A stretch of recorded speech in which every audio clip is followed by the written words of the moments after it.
at DeepMind, we basically work on artificial intelligence. And AI is the science of making machines smart. And I believe that this is going to end up becoming one of the most important technologies that humanity will ever invent.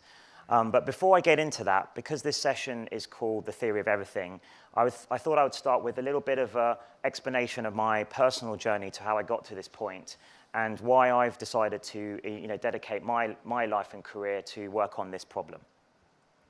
So from a young age at school, I kind of came to this realization that in some fundamental sense, there's only two subjects really worth studying, physics and neuroscience. And for physics, of course, is all about explaining the external world. So, the external world out there, including, of course, the entire universe. And neuroscience and psychology is really about, conversely, explaining about what's inside here, our internal world. But then when I thought about this more, I actually came to the conclusion that the mind was more important because, obviously, that's the way we actually interpret the external world out there. And in fact, the mind interprets the world is something that was an idea that was first proposed by the great philosopher Immanuel Kant. And it's the mind that creates our reality around us. So this is where AI comes in, because to the ultimate expression of understanding something is being able to recreate it. And as Richard Feynman said, one of my scientific heroes, what I cannot build, I do not truly understand. And that's one of the things that I'm excited about with artificial intelligence. I think ultimately it will help us understand our own minds better. So my personal journey, as Darshini mentioned, was started with games. And that's how I got into AI. I started off playing chess. I sort of taught how to play chess when I was 4. Ended up playing for various England chess teams and captaining various England junior chess teams.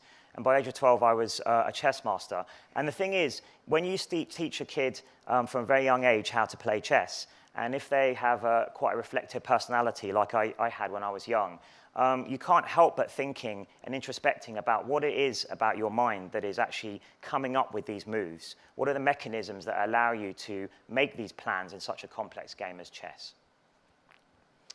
So then when I was around 8 years old, I actually took some winnings that I won from an international chess tournament, and I bought my first computer, a ZX Spectrum 48K, and I taught myself how to program. And one of the first sort of big programs I can remember creating was actually a program to play chess. And I didn't play very well, but it was able to beat my little brother, which I was very pleased about when I was small. And it worked. And this was the beginning of the path to me towards AI. Now, my love of programming and chess and games sort of came together naturally in the form of video games.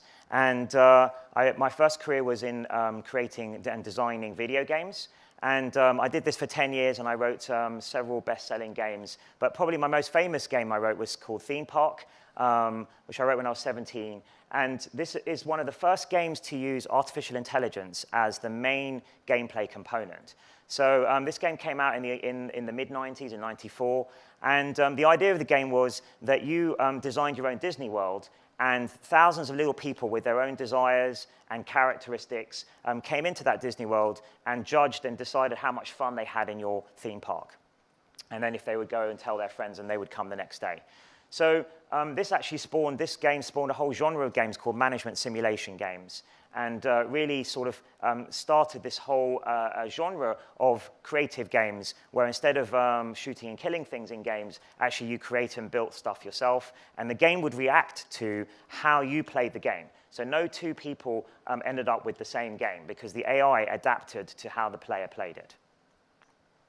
And in fact, all my games involved a lot of AI. And then the final piece of the jigsaw for me was after doing this for 10 years, I sold my games company, and I went back to university to do a PhD in neuroscience to study how the brain itself solves some of these hard problems.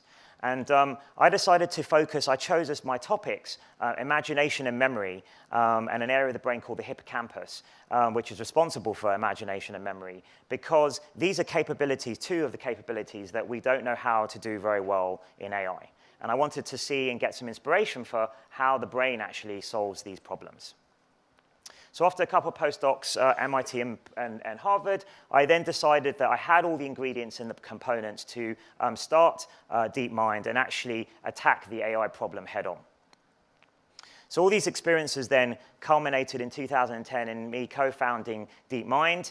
And the idea behind DeepMind was really to create a kind of Apollo program mission for AI. And now at DeepMind, we have over 100 research scientists, 100 PhDs, top people in their machine learning fields and neuroscience fields working on solving AI.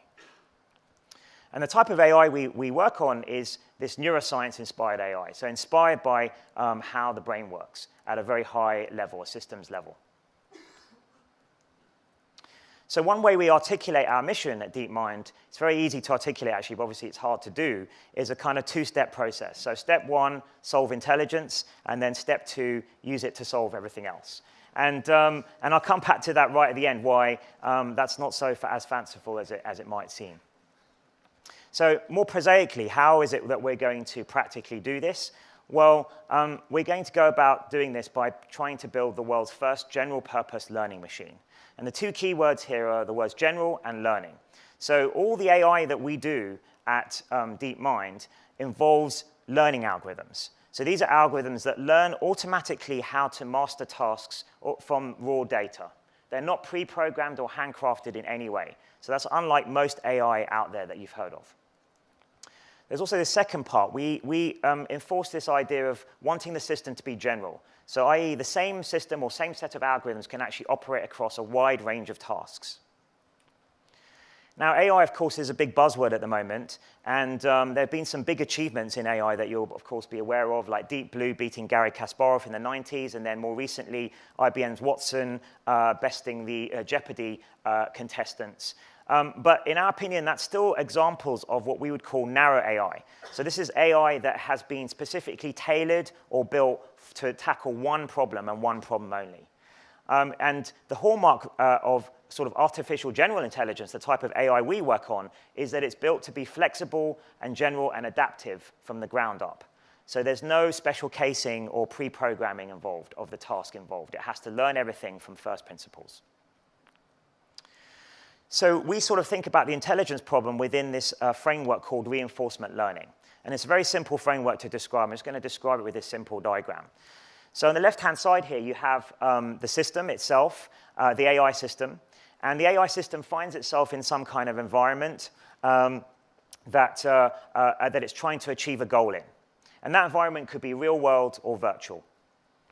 Now, the system only interacts with the environment in two ways. So firstly, it gets observations about the environment through its sensory apparatus. We normally use vision at DeepMind, but you could use other modalities.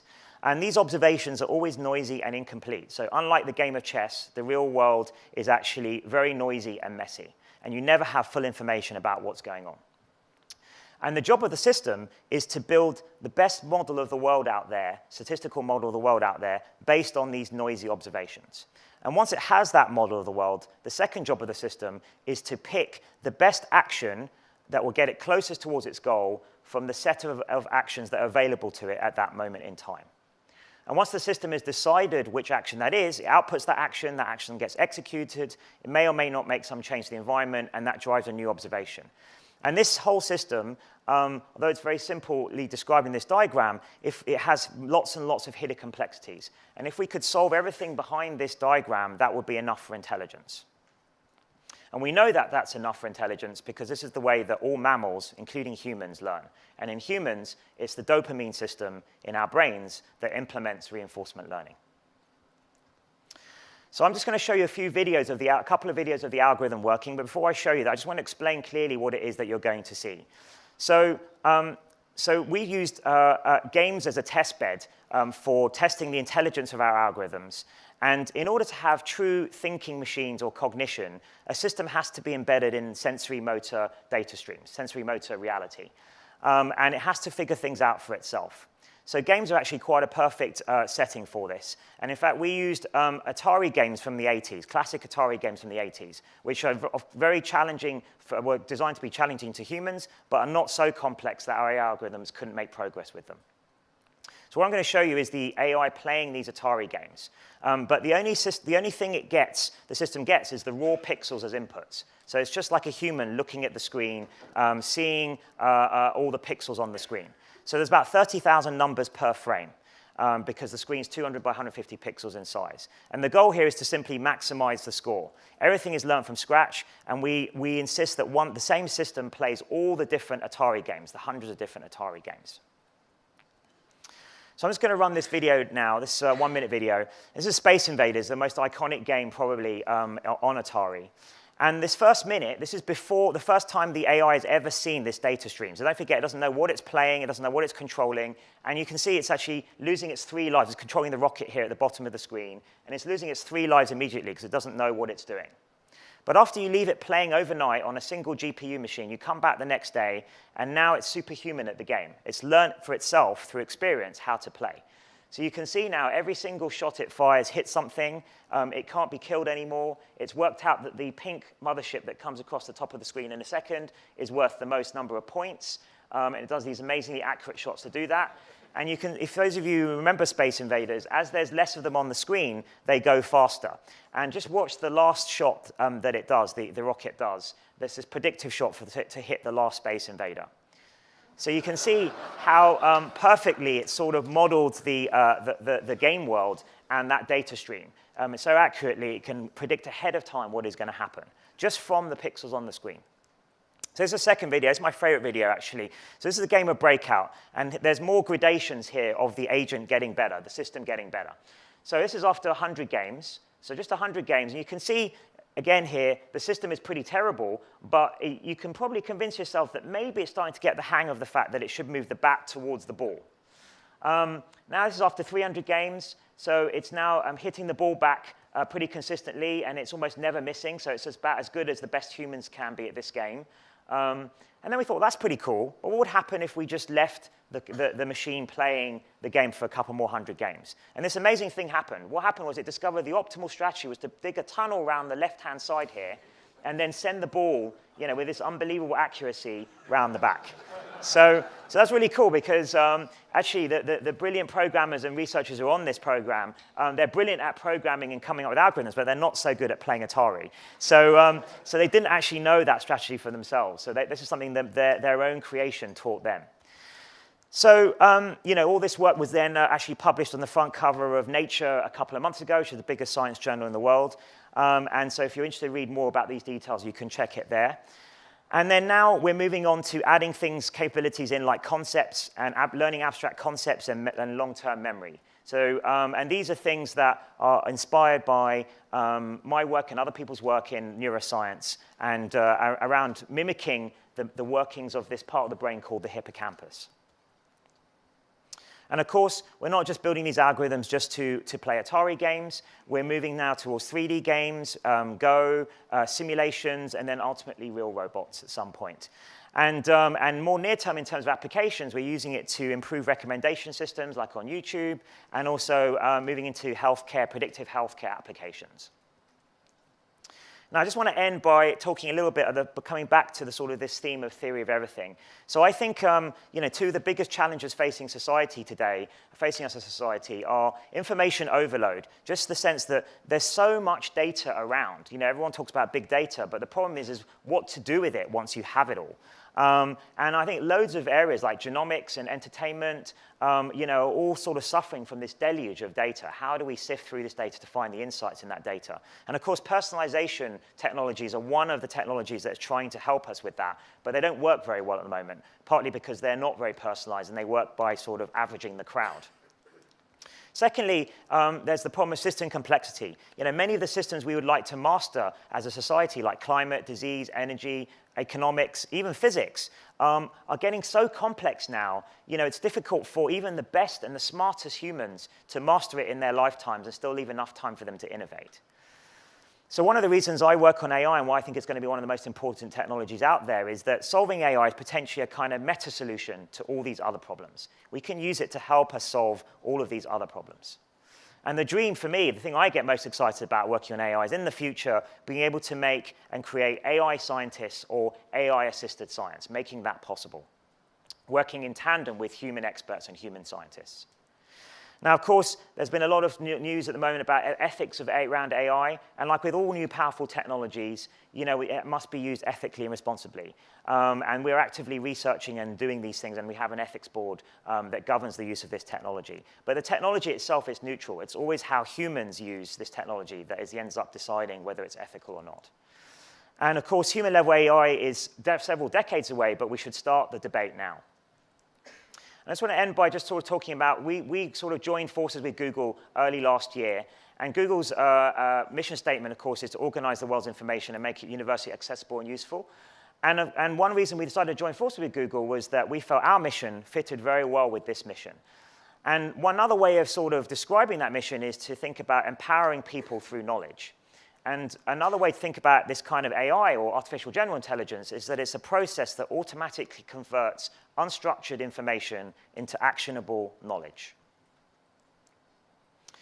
So just to finish with a sort of a slide about the theory of everything, of course, I'm a neuroscientist as well as an AI researcher, and I think that by trying to distill intelligence into an algorithmic construct and comparing it to the human mind, that might help us to unlock some of the deepest mysteries of the mind, like consciousness, creativity, and even dreams. And finally, I would say that in order to find the theory of everything, it might turn out that we have to solve intelligence first. Thanks for listening.